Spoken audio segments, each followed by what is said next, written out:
People wonder and ask, did Prophet Muhammad peace be upon him marry a child? Was this a normal practice 1400 years ago? What was the wisdom behind it? According to authentic sources, Prophet Muhammad peace be upon him married Aisha when she was 6 years old, and the marriage was consummated after she turned 9. However, it is important to understand things in their historical context. For instance, it would be silly to ask, what kind of milk did they drink 1400 years ago? Or to ask, what kind of engine they used to have back then? Therefore, one must understand that things 1400 years ago were very different from now. Time have changed, and so human have. 1400 years ago, it was very common for women to marry at a young age. It is a historical fact that girls from ages 9 to 14 were married off in Europe, Asia, Africa, and America. For example, Saint Augustine, 350 AD, he married a 10-year-old. King Richard II, 1400 AD, he married a 7-year-old. Henry VIII, 1500 AD, he married a 6-year-old. Even in the Bible, it says, "But say for yourself every girl who have never slept with a man." According to Catholic Encyclopedia, Mary, the mother of Jesus, was 12 when she married 99-year-old Joseph. Before 1929, Church of England ministers could marry a 12-year-old in Britain. Before 1983, Catholic canon laws permitted priests to marry off brides at the age of 12. A lot of people are unaware in the United States, in the state of Delaware in the 1880, the minimum age for marriage was 7 years old, and in California it was 10 years. Even now, the marriage age for some states are 12 in Massachusetts, 13 in New Hampshire, and 14 in New York. At the time of the Prophet Muhammad, peace be upon him, those who refused his message tried every method and strategy to discredit him. They were always looking for opportunities to attack him, verbally or even physically. Some of this verbal abuse consisted of calling him magician or a soothsayer or crazy. However, they never thought to point out or objected to his marriage to Aisha. Why? Because this was the norm of society, meaning it was completely normal.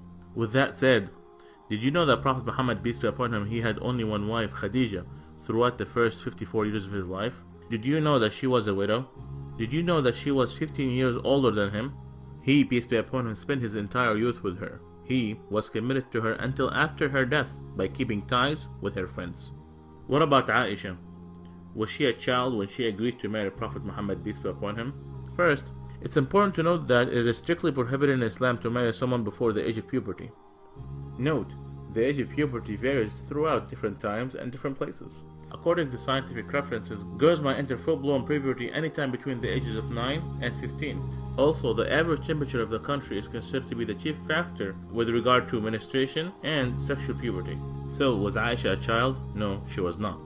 So what about the wisdom behind this marriage? God always knows best.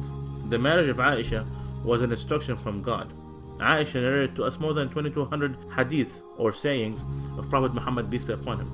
Aisha was exceptionally intelligent, and since she married Prophet Muhammad, peace be upon him, at a young age, she was able to learn so much from him.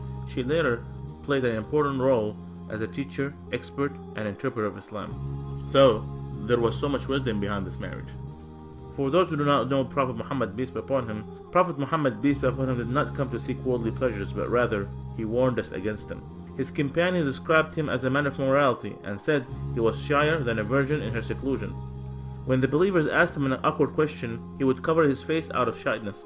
He taught us that each religion is known for a kind of morality, and the morality of Islam is shyness and modesty. قل إنما أنا بشر مثلكم يوحى إلي أنما إلهكم إله واحد فمن كان يرجو لقاء ربه فليعمل عملا صالحا ولا يشرك بعبادة ربه أحدا. Say, I'm only a man like you, whom revealed to him that your God is one God. So whomever would hope to meet his Lord, let him do righteous work, and not associate anyone with his Lord. If you have questions about Islam, ask a Muslim.